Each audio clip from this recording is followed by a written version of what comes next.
Okay, very good.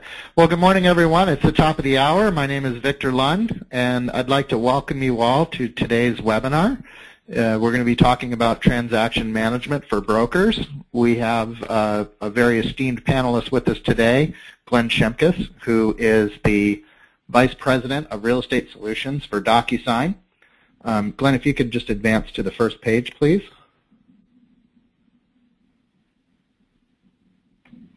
We will introduce our panelists.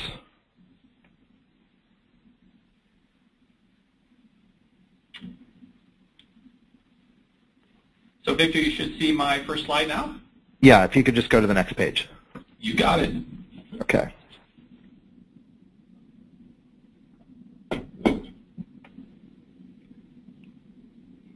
There we go. So that's me, and now you can see Glenn. So as I mentioned earlier, I'm the co-founder and CEO of RETechnology. We publish an online technology website that allows agents and brokers to gain access to information about technology used by agents and brokers in real estate. We've been operating RETechnology since 2011, and we reach 750,000 agents on a daily basis. I'm also the founder of Wave Group, which is an industry consulting firm. We've worked for quite a while on the issue of transaction management, trying to understand its adoption and what its interest is in the real estate community. And Wave Group has done a few studies on the topic. We did one in 2005. We did an additional one in 2009. And we're going to be launching a new transaction management study here again in 2014. So we've been tracking it for quite a while, and we've seen the adoption and interest levels as they've developed and evolved in the transaction management space. If you'll remember back in 2005, the big challenge with transaction management was how to get a document in. A lot of agents in 2005 were not even using email, which made it kind of challenging. So certainly faxing documents into transaction management or scanning them into transaction management was a very big part of how it happened in 2005. And things emerged in 2009. We saw email evolve as the primary way that people would be getting documents in and out of transaction management. It certainly led to a significant amount of adoption, but one of the missing ingredients that required people to continue to use paper was the lack of a digital signature. And as DocuSign emerged, as well as other digital signature solutions, things began to change again, which is, and certainly another trend that has occurred here in the last 3 or 4 years is the massive adoption by realtors with mobile. So a lot of things are changing, and as they do change and as additional technologies evolve that are being used by realtors, transaction management is evolving with it. So we're going to kind of talk about why people are using transaction management today, what the needs are of the industry. We're going to have a discussion with Glenn from his perspective as to how they've developed their transaction management system, which is brand new this year in terms of being probably the most recent transaction management platform for brokers, and we're going to understand a little bit about their approach. Sometimes it's better when you start fresh than when you're trying to tow along legacy software development. But the one thing that we have seen evolve in terms of the reason why people want to pursue transaction management include the items that are listed as the key goals. So if you look at any of the promotional materials of any of the transaction management solutions, or you speak to anybody who's writing systems for transaction management, there are effectively 6 different key goals. So people are trying to get better organized. The larger you are and the more transactions you have, the more difficult it is to keep all of your transactions moving along smoothly. The second thing is to save time. So obviously in the days of pulling along files, which is still done today, it becomes very, very difficult to share information with others who are involved in a transaction. The third component is this notion of going green. A lot of real estate brokerages today are really hampered by not only the costs associated with using paper in transactions, but the additional costs for storage and security has become a pretty significant issue. So the new tactics or the new strategies involving paper have become pretty material to the adoption of transaction management. The fourth item that brokers are trying to assess is risk reduction, and I mentioned it just a moment ago, but certainly the privacy and security of confidential documents that consumers are managing and that realtors are managing is very important, but also the ability to go in and be able to access those documents to deal with issues related to the transaction itself that may occur after the transaction's been completed. There's always a goal in any technology adoption to save money. So the whole promise of automation of any process within a business is to make it not only more efficient, but also to create a better return on your investment, which I think parlays into the last item, which is increased revenue. So I just want to begin the conversation with Glenn by inviting him to talk about a few of these items that I've outlined as key goals, and to find out how these key goals have been injected into the DocuSign process as they've developed transaction management for brokers. So Glenn, welcome to our call. Thank you. Glad to be here this morning. So if you could just provide some insight about, as you guys are moving sort of from an agent solution that you've had for a while into an enterprise level solution, how do these 6 goals come into play with your strategy? Well, I think, you know, one of the ones that we hear time and time again that probably for us would be one of the most important is the risk reduction. There's a lot of risk involved in selling properties, as you know, especially what we've been through in the industry over the last 4 or 5 years, and now with the move to electronic signatures and paperless transactions, there's risk involved in that. And the brokerages that we're working with, large and small across the country, a primary driver is how do they reduce the risk as they go through it. So, is the bank going to accept the document if it's electronically signed with a certain vendor or not? How do I prevent, to the greatest extent possible, how do I find a vendor to work with for a solution that is secure, that is investing the money and has the expertise to protect the data and documents that we're storing within their system. So that's definitely a big driver, and organization is as well. As you know, with technology, there's just this mass proliferation of places that people could manage various components of a transaction, whether it's the people, the documents, the data elements, and so it's important when you have agents that could be using things like Dropbox or Box or Google Drive and all these different places out there, various CRM solutions, and where they can go get them themselves because of the cloud, right? Which is a benefit, but also the detriment for the brokerage is how do I keep this all together and make sure my folks are using something consistent so I have access to it. So definitely saving money, increasing revenue in the green component. But really big drivers for us seem to be the risk reduction, the organization, and then the time and effort required to use such a solution. Do you think people, or do you think any transaction management is really delivering on the notion of saving money today, or from your experience, are people actually investing more to get these benefits of organization, time, and saving paper and risk reduction?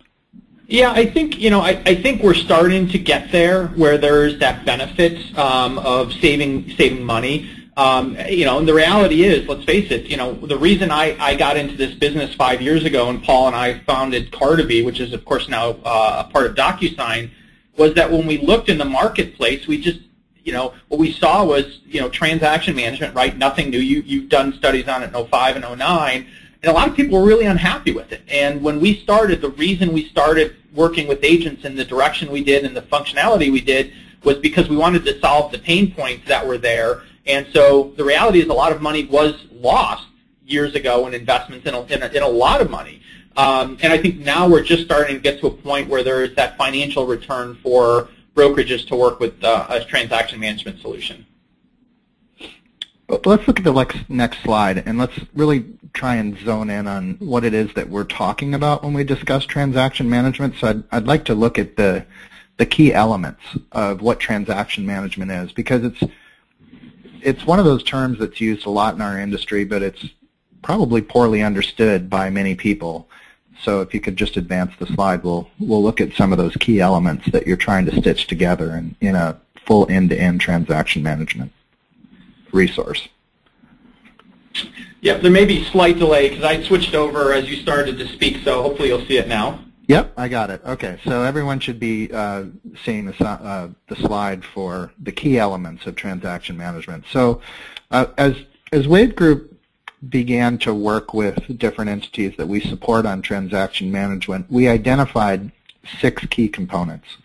And certainly the hub of any transaction management solution is online forms. So realtors gain access to standardized forms through a variety of swimming lanes in our industry. So sometimes you'll receive them as a benefit from your local association, sometimes it's the state association, sometimes it's a combination of a solution that's delivered through one of the associations or the MLS along with additional documents that are supplied by the broker. The second component, and this is a component that has continued to hold on, is internet fax. So faxing, as much as it feels like a tape deck to me, is something that has continued to be an important business tool within real estate, and certainly integration with faxing technologies is still important to transaction management as a whole.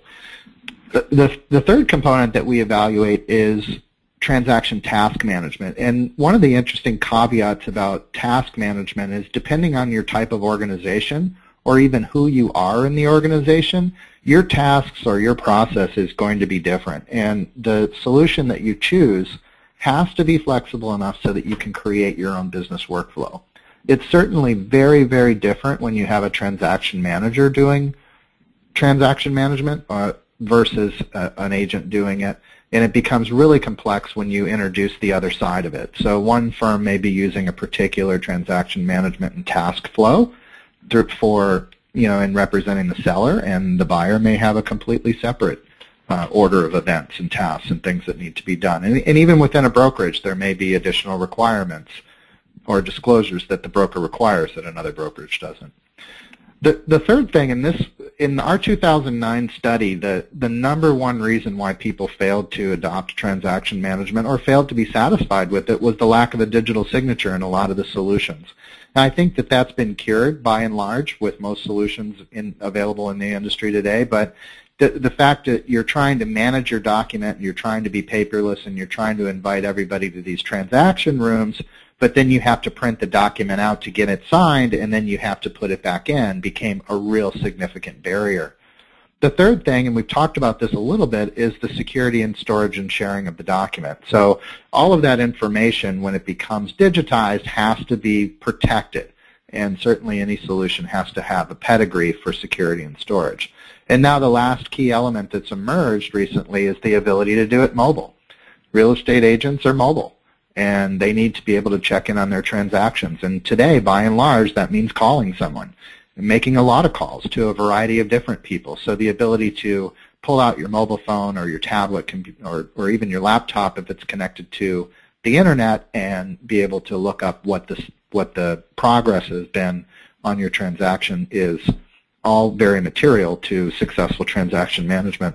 So can you talk a little bit about online forms? There was certainly a lot in the news last year about transaction management companies introducing forms to their system but not having the permission to use those forms. Can you talk about what brokers and agents need to do in terms of being able to make sure that the forms that they're using in their transaction management are being authorized for use in transaction management on the platform they're selecting? Yeah, I mean, it was certainly an interesting discussion to watch, and I've been in technology my entire career, and I have a kind of course, a special place in my heart for wanting to protect the IP when companies spend and invest in building a product or a technology to make sure that that investment is protected. And I think what we saw last year is when you had forms that were created and are filled in within certain software tools, like a zip form, for example, that IP is such that the only place you can fill in that form and complete that form is within that tool where it was created in the first place.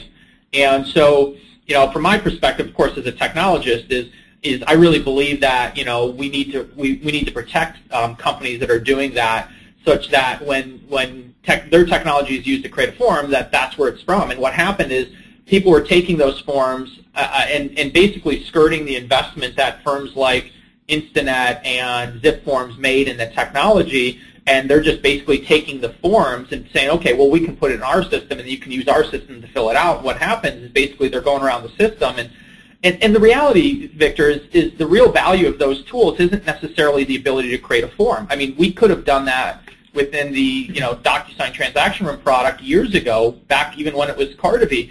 But the reality is, the real work and the real heavy lifting isn't the ability to keep that form and fill it in. It's about how do you keep that form current over time? How do you make sure the right people have the forms? When something changes at the county or state level, that's reflected, that it's secured. And so that's where I think the big issue came in last year. Is it's not just about filling in the form. I call that the above the water line. When you look at an iceberg, it's all the things below the water line that need to be protected. And I think that's where the real issue came into play. Well, that's great. And have you guys partnered with some of these forms providers so that you can have sound integration into your transaction management solution? Is that a common thing that people are doing today? Yeah, so we've made a decision. I think what people have seen from us is we're not necessarily folks that are going to go out there and try and have 100 partnerships. We're going to try and have a couple of key, very strategic relationships. And so when it comes to forms for us, we chose ZipForm as our initial forms provider. And obviously it makes sense. I think I heard a stat that like 86% of realtors in the United States have access to ZipForm.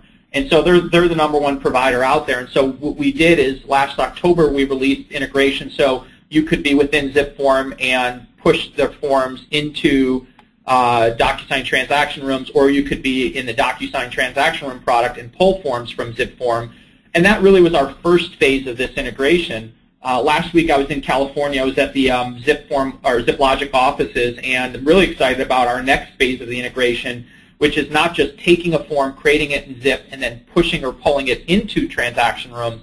It's about literally picking the forms you want from within the transaction room product and then literally filling them out within there. So you're not going back and forth between products. So what people see today is this integration where you can take and move from Zip to DocuSign transaction rooms easily. Our next integration, which is coming this summer, which I'm truly excited about, is literally being able to do all of it from the DocuSign transaction room product.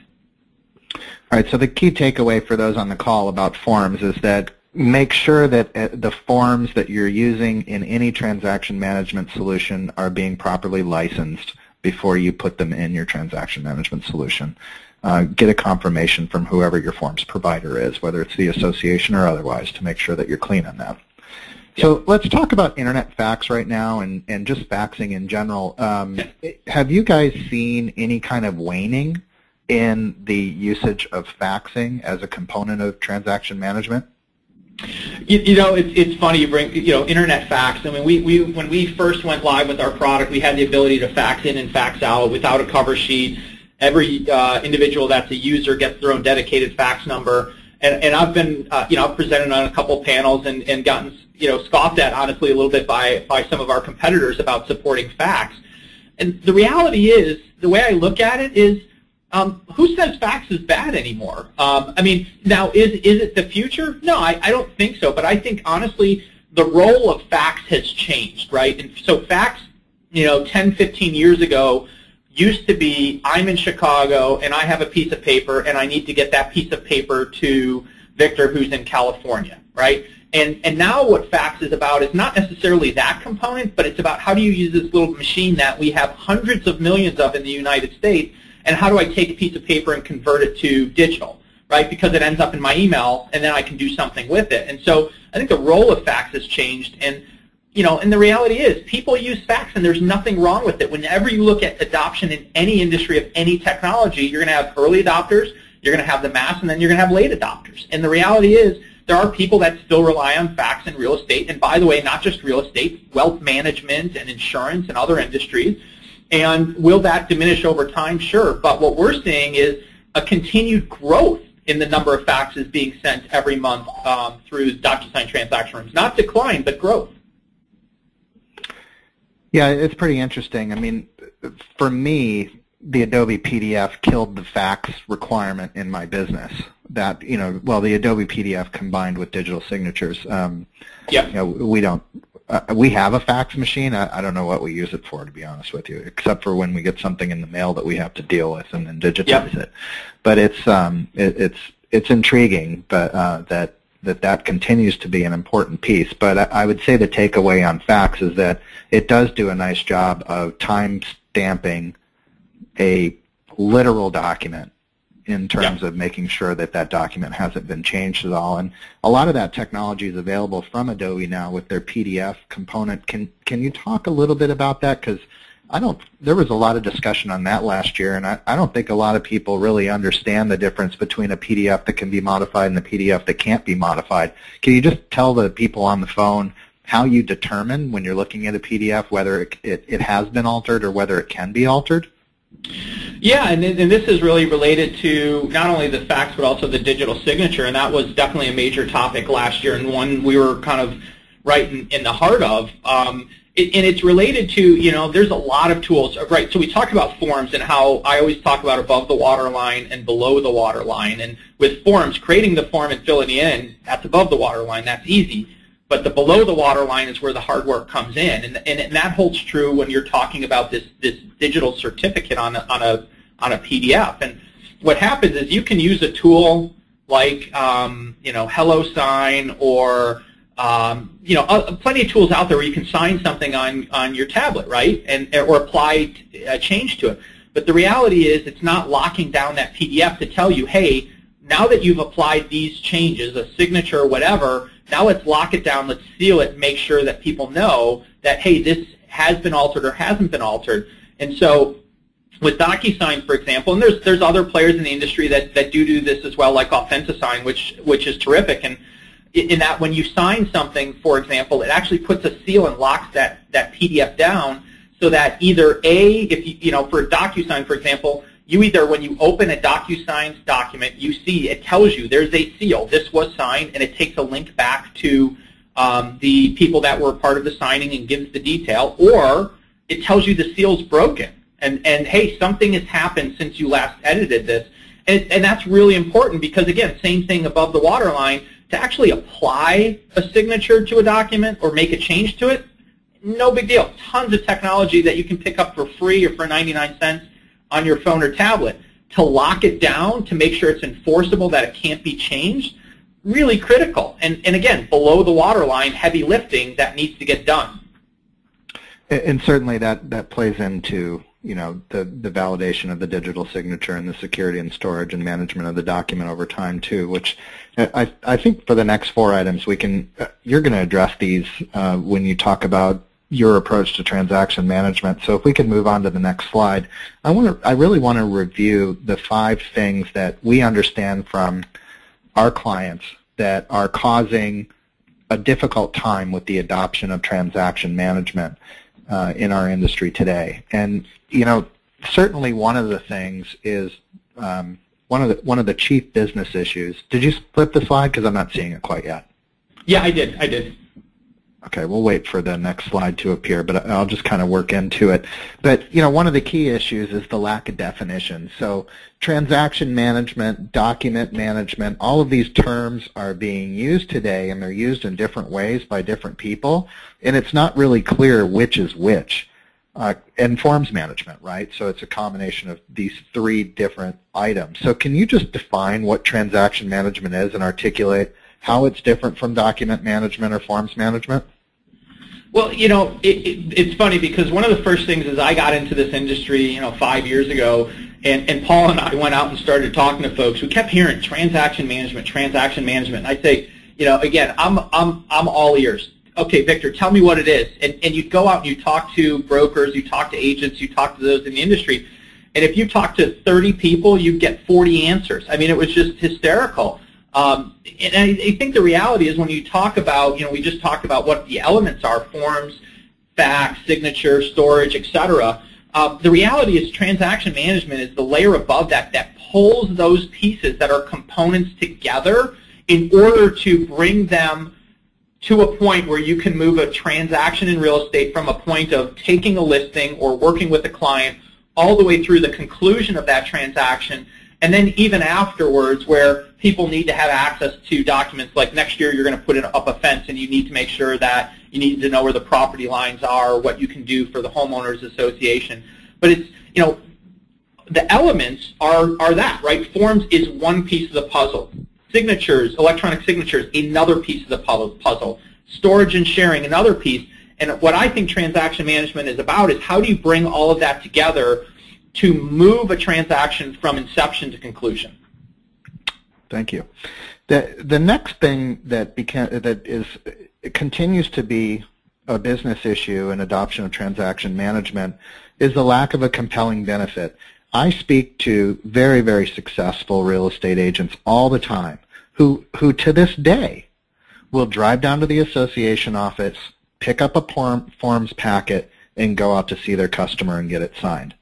They're still doing it. They're still selling a ridiculous amount of real estate. There's no problem with it. It's simple. It's something that they've understood for a long time. They don't have to learn anything new. Their deal is done just as well as using all these fancy tools. What is it going to take to really make transaction management a more compelling benefit than something just as simple and elegant as that? Well, funny thing is, my background's in economics. I'm supply, demand, charts, graphs, all this. And when I look at this, you're going to have, what I always talk about is you're going to have 10 to 15% of your audience that is going to do whatever you put in front of them. They're just so excited. They want to try things new. You're going to have 10 to 15% that are never going to want to try anything new. They're set in their way. And then you've got this bulk of, 70, 80% of folks. And they're in that mass middle. They're the mass, and those are the ones you've really got to get to move the needle. And it gets back to some of the, one of the biggest challenges I think that we had in transaction management is it took twice as much effort or 3 times as much effort and energy to get it done. And the reality is when you're implementing these technology things, right? We talked about the benefits earlier of saving time and cost and reducing risk and all that. But the reality is if the feet on the street, right, your agents, your transaction coordinators, if it causes more work for them, more headaches, more challenges, they're not going to do it, right? You can't push water uphill. And so what we've got to be able to do is help folks and make it such that, A, it's really simple to use, and B, there's a meaningful value proposition. And so for us, what we're always looking at is, who are our users? Because an agent is different from a transaction coordinator, who's different from an office manager, who's different from the, the broker executive. And so we need to understand who those audiences are, how they're going to use this transaction management technology, and then most importantly, make it easy for them to use it and make sure that there is a real meaningful value for them to do so. So the next item here is the lack of a clear distribution channel. So we encounter this all the time. We're frequently challenged by selecting a transaction management vendor on behalf of a client when there are multiple solutions available. So in today's marketplace, there's transaction management that's often offered by a brand. So whether it's a Realogy brand or a Keller Williams brand or some other brand, they're trying to deliver transaction management as a brand benefit to their franchisees. Below that, you have sometimes an MLS providing a transaction management solution that's networked throughout their community. In fact, in Chicago, it's a component of their MLS system. Right. Additionally, you have states who are rolling out transaction management solutions, like the Relay product here in California that's available to all realtors, that's tied into zip forms, like your product and other things. And then you have below that the real estate brokerage who's trying to select a solution that's going to best be tuned to the utilization of transaction management in their business. And then you have a half a dozen companies that are out selling transaction management solutions directly to agents and teams who are doing a lot of transactions, who are looking for something that they can personalize around their business. How are you guys dealing with that in your marketplace? Because clearly you partner with people at all levels of that food chain. Yep. Yeah, I mean, where we look at it, first and foremost, we're a big believer, and this isn't going to shock anyone, but really the best solution out there that provides the greatest value, that's the easiest to use, that addresses the problem, is ultimately going to win, right? We're in an age of, between the internet and now especially the cloud, where it basically starts breaking down these channels and allows everybody to get in and be a part of it. And So, we as a company at DocuSign really focus on making sure that we're partnering with folks like the National Association of Realtors, Canadian Association of Realtors. We partner with states, we partner with local associations, we partner with brokerages, and of course, we want to work with individual agents as well, where they don't have something coming down from above. And so from our perspective is we want to be where the buyer is, whether the buyer is the association or the brokerage, and ultimately we want to make sure we're providing value such that when someone does make the decision to move forward with our solution for real estate, that they're going to get value, and that when we look at that channel, it's about making sure that we're being efficient in how we're working with folks, and that we're ultimately solving the important problem, which is how do you manage your transactions. So, I hadn't even contemplated that. There's actually two issues relative to the distribution channel. The first issue is that you may have access to different systems depending on who you are affiliated with, franchise, association, or what have you. Secondly is within that existing environment, you may see different pricing just with the same product. So somebody within that environment, whether it be the MLS, the local association, or your brand, may have negotiated a different price, or you may receive it as a member benefit. Right. You need to make sure that you're selecting the product that you choose from the right channel within your connections, right? Right, and we're trying to be smart about that. Up in the Northeast, we've got a very, very significant brokerage, for example, that we're working with that spans 3 different local associations. Well, the local association signed up for our e-signature product and our transaction product as a member benefit. Well, this brokerage has a number of different, a number of their agents actually spanning 3 of those associations. And so what we're trying to do is make sure that there's a clear, here's what we sell or offer to associations, for example. We don't offer our broker product because it doesn't make sense. But then a broker signs up that has some or all of its agents that get the product as a member benefit, that we are able to offer additional value, for example, with our broker edition to that brokerage, so that that no one's feeling left out or that they didn't get a good deal or the right deal. Yeah, it's interesting. We just worked with a brokerage up in Western New York, and they have offered the DocuSign and Instanet product in 5 of their 8 MLSs for many, many years. So, and then the other 3 MLSs have the Zip Forms product, and it's all a member benefit. So they actually have both of those solutions in the back office solution of the brokerage, and depending on who you are, you see one of those solutions or the other, which is is kind of the only solution that we've been able to manufacture. So let's just move on to the next issue, and this one is really troubling, and I'm not exactly sure how it's going to be handled, but a lot of times when agents are involved in a transaction, they may use the transaction management solution, or they may use a particular transaction management solution, but another agent in their office or in another office across town with a different brokerage may not be using any transaction management solution at all, or they may be using a different one.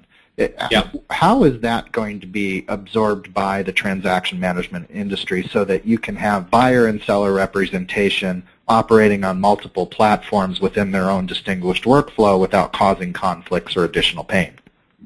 Well, I think, first of all, it's on us as participants in transaction management to make sure we're providing a product that is easy to use and provides value to the user, right? Because if you don't have that in the first place, you may have a brokerage that buys XYZ solution and says, okay, we're going to force this down on our agents and transaction coordinators. But the reality is, if it's not doing the job and if it's not solving the problem, it causes conflict. And so, first and foremost, this is on us as the providers of these solutions to do the best we can. And I would say at DocuSign, we don't think we have the perfect solution yet. We don't think anyone in the industry does, but we think we've got a great vision and that we're executing very well against our vision. Now, specific to not being required, I think what we're starting to see is a shift from brokerages that we've been working with over the last couple of months, in that they used to look at it and saying, okay, maybe 20% of my agents are doing 80% of the transactions, and so I want to take care of those 20% of the agents, and I'm going to provide them some sort of solution.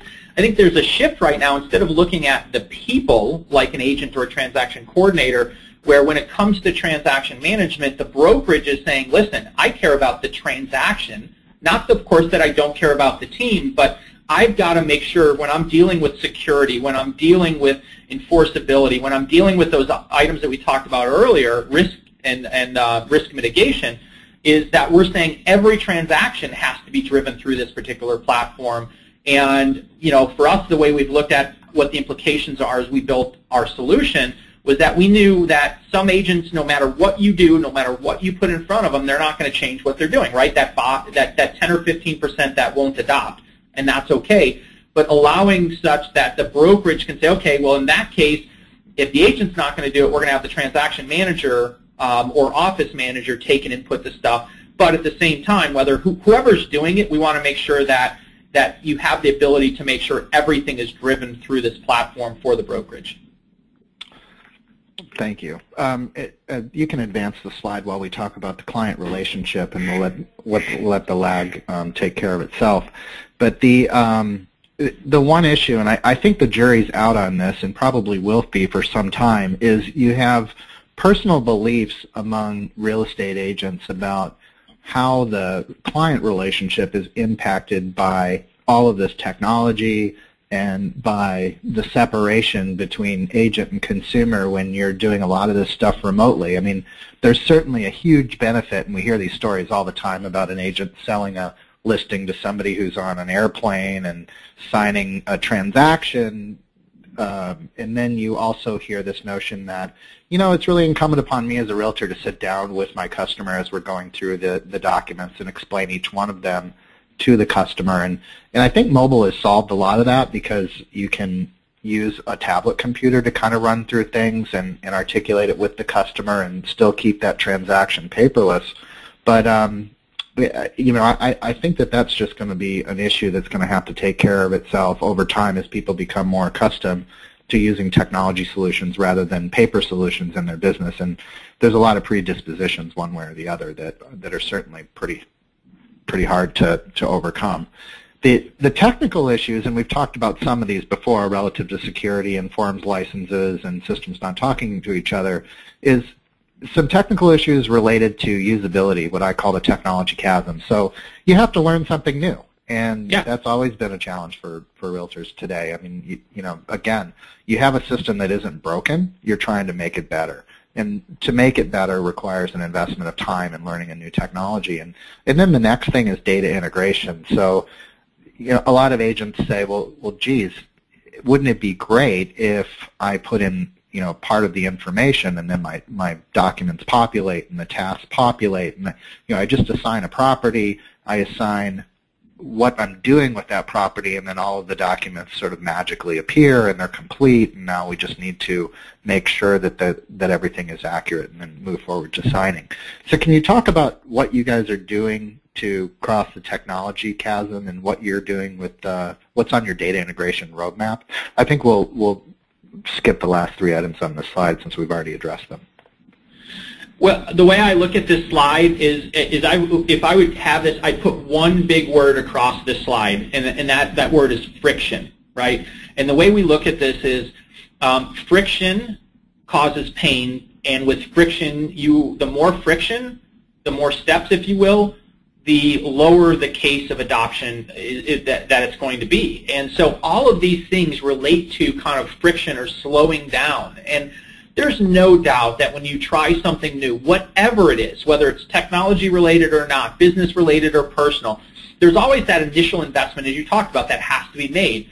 But again, the hope is, and the expectation should be, that you may have to make and spend a little bit more time in the next day or week or a couple of weeks, but that ultimately that you're gaining that time back and that efficiency back within a short period of time. Because again, the goal here isn't to create more work, more friction, make it more difficult. It's how do you improve it? How do you improve it for everybody that's touching it? And and the reality is everyone talks about technology chasm, right? I was involved with a company, Documentum, that was back in the late 90s, early 2000s, and And they were the study of a book by Jeffrey Moore. It's called Crossing the Chasm. It was all about this. And the reality is you've got to get to that middle ground, those folks that are, that are the mainstay of an industry or a user base. And it comes back to there's got to be value for them to do so, and it's got to be easy for them to do so. Because, if you look at something that's really difficult to use but provides high value, your adoption isn't going to be there. It's going to be very slow. Only a certain number of people are going to be willing to make that investment. If you have something that there's no value and it's really hard to use, it's going to be flatlined, right? You'll never get the traction.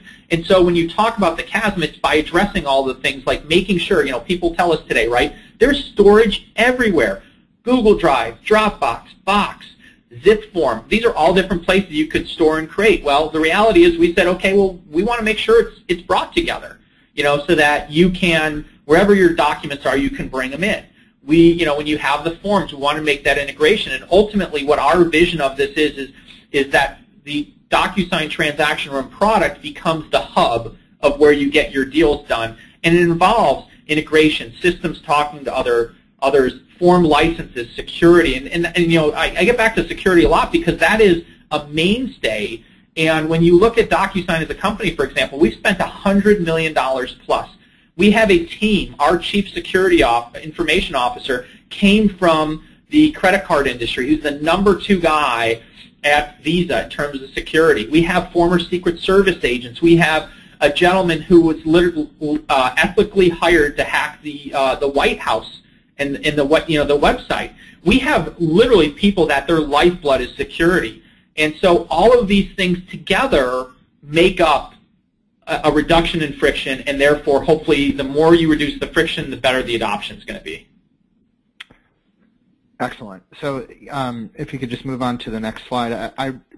Before we get a look at what you guys have developed for brokers, I want to remind everyone that in the GoToWebinar control panel is a questions box. If you click the little arrow, you can open it up and put your question in there.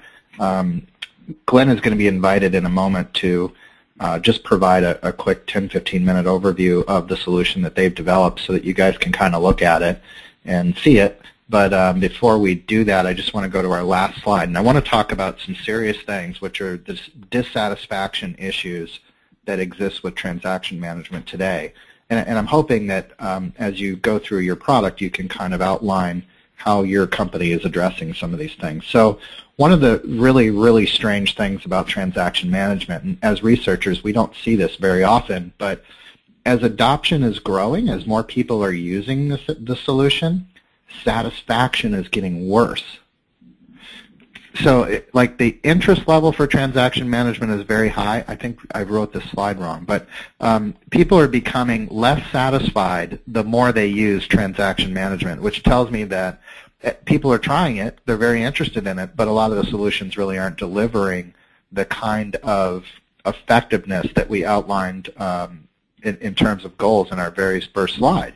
It's not necessarily helping them with being better organized. It's not really saving them time. A lot of people are still having to print out the documents, so they're really not saving paper.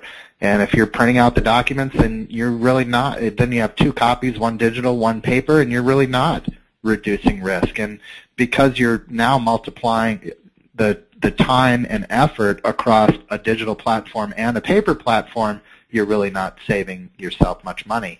And so I think with those in mind, I'd just like you to kind of introduce the product that you guys have today and talk about how it works and how people are using it and what their roadmap is. And so with that, I'll just turn it over to you to go through some of that information.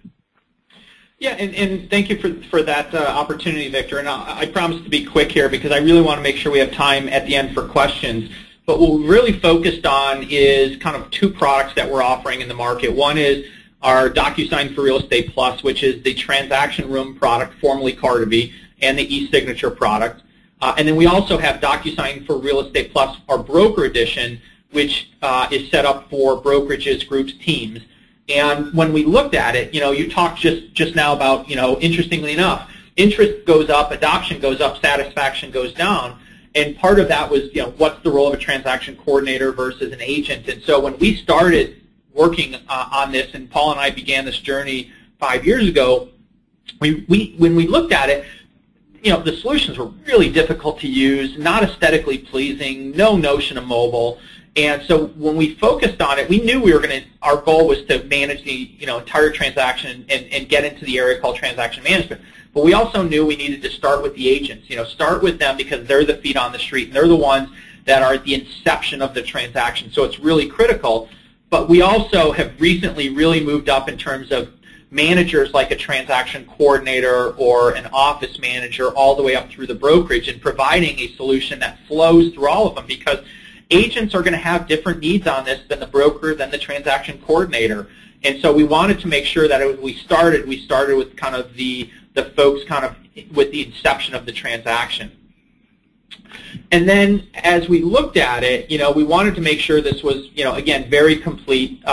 Everything from a broker dashboard, so the broker had a pulse on the business, to tools that the agent could use. And you mentioned earlier the notion of mobile and how important that is. And for us, as a small company 5 years ago, we made the investment. We did not release our solution into beta until we had our iPhone app out and approved by Apple. And then we followed that up within, I think, 3 or 4 months with our Android phone version. Within 6 months of the iPad coming out, we had an iPad app, and then we shortly followed that up with our Android tablet. And even now, we're fully responsive web, so if someone's on a Microsoft Surface tablet or a BlackBerry phone, they have an optimized solution via the web browser to get to it. And so, again, the key here is that it's complete, that it spans forms, signatures, storage, and then it also spans agents, transaction coordinators, all the way through the broker. And what we've really tried to look at is, how do we make this a complete solution, make sure people have the visibility across the transactions. We wanted to make sure that, again, it was very comprehensive. And beyond that, one of the issues that we've seen is this notion of setup and configuration. And so one of the things I'll show you briefly is this notion of, making sure that A, brokerages can make the decisions of how they want to implement it, and then B, that they can do that themselves. And you earlier talked about, when you talk to brokerages, it's their task, their processes, and they're all unique. And so whereas what we've seen in the market is a bunch of solutions out there that force you to implement it the way that it's set up, we've tried to say, okay, this is a Salesforce.com solution where you make the decisions and then you can implement those decisions, so that this is a representation and support of your business, not something you need to change in order to implement this technology. So many times already we've talked about, the value in adoption, and it starts with, in our opinion, a very intuitive design, something that's simple, something that is consistent across the phone, the tablet, across Android versus iOS, and something that really is something people can pick up and begin using right away. And you don't need instructions, you don't need a handbook, and you don't need to go to a class in order to use it, right? We're in the world today of consumer applications, and that's the expectation is, if I'm using Mint on my phone to manage my finances, or I'm using Uber to request a car when I land at the airport, and that's really simple, why in the world, when it comes to my business application, is it convoluted, complicated, difficult, ugly? And so the expectation is there for this intuitive design. And then lastly, and again, really foundational is security and compliance, and making sure you have a secure infrastructure, it's protected, and that it makes sense across the organization to help you manage the risk associated with moving to paperless and managing complex transactions. So when we look at our broker solution here, and hopefully the slide will come up here in a moment, but there's a couple things we talked about, and I'm going to show these very briefly. But transaction ownership. Who owns the transaction? How do you manage your team? Who owns the access to the data? How do you provide access? How do you archive it? How do you have a dashboard into what's happening in your business? Managing transactions, and basically, the checklist, and basically making sure that when you talk about a transaction checklist, that it's one that you can fit to your business, not a defined set that the provider has given to you and says, okay, this is how you have to do it. And then lastly, how do you review and approve transactions such that, again, it fits into your business and that there's a flow from, in some cases it may be the agent goes direct to the broker or owner. In some cases it may be that the agent submits, the transaction coordinator does an initial check and review, and then that goes back to the agent for changes and eventually gets to the broker for final sign-off. And then lastly, we want to make sure that it's, it fits your business not only today but also tomorrow. So we start with the transaction, roll to the agent. We have agents and transactions that go to a particular office. Offices you can go to a region, and then regions roll up to a company. And the key there is that we want to make sure that when you make the decision, right, transaction management is a big decision for a company. And we had a group of very well-respected folks across the industry, associations, MLSs, brokerages, and Victor, you were, of course, part of that. And we had these folks come in and they said, listen, we're making a big investment. This is a key piece of infrastructure for our company. And so when we've made the investment, I would have loved to have our transaction solution out 6 months or a year ago. But for us, it's not about when it was out. It's that when it is out, it's foundational, and that it's a system that we've invested in so a brokerage can make a commitment to use it for the next 5, 10, 20 years and do so and be really happy about it.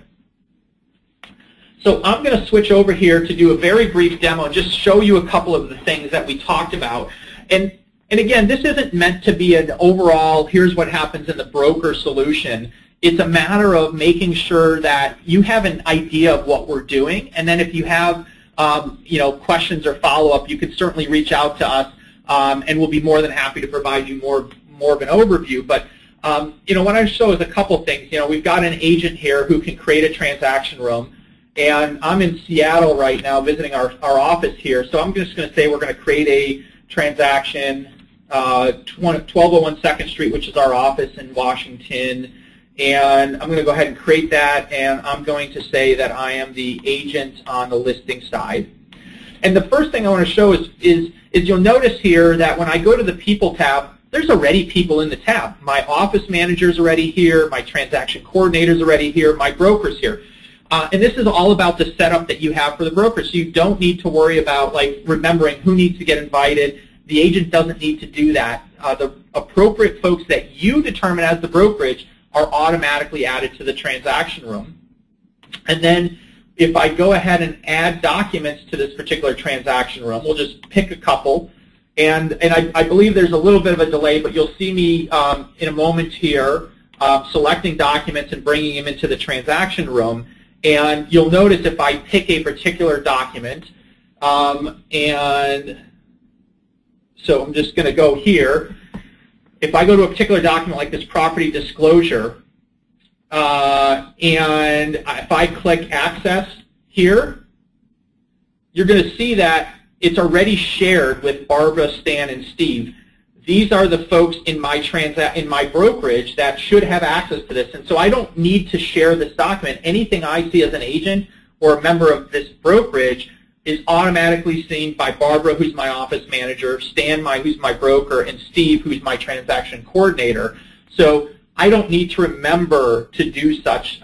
It's automatically there, and they're automatically provided access to it. And I'm just going to pause for a moment, make sure that the screens catch up so you can actually see what I just referenced here with access. Victor, can you see the access right now? We're looking at the disclosure of information on radon hazards. Excellent, thank you. Actually, I'm kind of watching you go through this, and I'm thinking to myself, gee, I wish my computer was as fast as yours. Moving around just fine. All right, excellent. So another area, when we talk about the managing the transaction, it's not just the documents and the people and the signatures, but the data about that transaction. So I can go in here, and you'll see now I've got information such as the MLS ID I could put in there. It's a residential detached property. I can put the address. I can put listing date, when it expired, what the original listing amount was, the current listing amount, when it was built, what are the special circumstances, like a short sale, like if it's corporate owned. So you can put all that in there. When you get an offer, you put in the offer information, all the way down to the financing and who's holding the earnest money check. And then lastly, even down to who your providers are, so the brokerage knows who we're dealing with in terms of mortgage, title, insurance, and home warranty. So making sure that, again, when we're talking about managing a transaction, what we're really referring to is all of that information.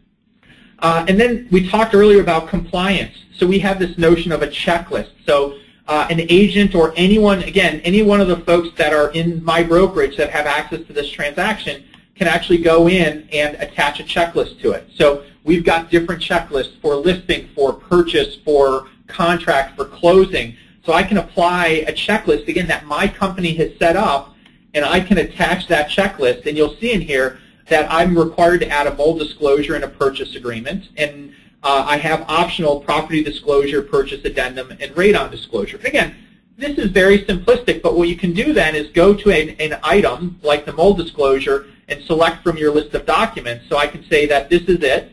And I'm pretty excited, and I think end of next week or the following week, we're adding drag and drop. So you can actually take a document and drag it on. And again, simple, but again, this is about reducing friction, how to make it easy. And then lastly, once I've added all of my required documents as an agent, I can submit this transaction for review, and I can say, okay, the reason is because it's sold, I lost the listing, I lost the buyer, whatever it may be, and I can then go in and I can submit this to my manager for review. And then what happens is my manager, so now we're looking at Stan here, my manager can see that he's got some transactions to be reviewed, like 1755 Park Street, can go in and see the logs, see all of the data, can go to the specific documents, and then approve or reject the documents. So I can go in there. In this case, we see that in this case already, if I click on it, we can see the activity that Stan has actually rejected the document here. We can look at the comments and missing buyer's initials. So we see exactly what happened, and so you have those checks and balances of agents knowing what documents are going to be required at this stage of a transaction, the ability to submit it to a manager to be reviewed, and then the ability for that manager to approve or reject the documents, and then the manager can then go ahead and approve or reject the transaction overall. And again, a way to manage this across the board, with the last thing being the dashboard. So I'm going to scroll over here and try and get more of this on, but you can see transactions approved, new listings, pending transactions, under review. So the broker at any time has the ability to see what's happening in their business. And of course, this is all based on what you have the ability to see. If you only can see one or two offices, this data is just for one or two offices. If it's for a region, you see the region. If you have access to the company, you can select a company, a region, or an office. But it's a pulse on your business, so you know what's happening as it's happening. And ultimately, what that gets back to is, what's the payoff? We talked about this, like, why are people going to use it? And hopefully what people see is that it comes down to speed and convenience and efficiency and experience, and all of those kind of working together so that you can put together a solution to manage the transactions. And what I always tell people is I'm very hard on products. That's my job. My job is to push the envelope, find out what's not working, make it better. And ultimately what I tell people all the time is when you're making an investment in transaction management, this is a big deal, right? And so I don't think there is the ideal perfect solution in the market today, nor, quite frankly, do I think there ever will be. But what it's about is picking who you think has the best vision and the best track record of execution. And what I'm really proud of and why we took Cardiby and brought it into DocuSign is that we're making those investments. We're spending the money, we're investing in development, pushing the envelope, working with brokerages large and small across the country to make sure that we are providing a product that provides value, solves the problem, and looks at it from the agent, the transaction coordinator, all the way up through the broker perspective. So Victor, I know I've gone through that pretty quickly, and this wasn't meant to be a be-all, end-all, but I think it would be a great time maybe to get to some questions that we're seeing. You bet. So I'm just going to invite Chris on my team to stop the recording. As a reminder to all of you, if you go to the GoToWebinar control panel, there's a questions dialog box. You can type in your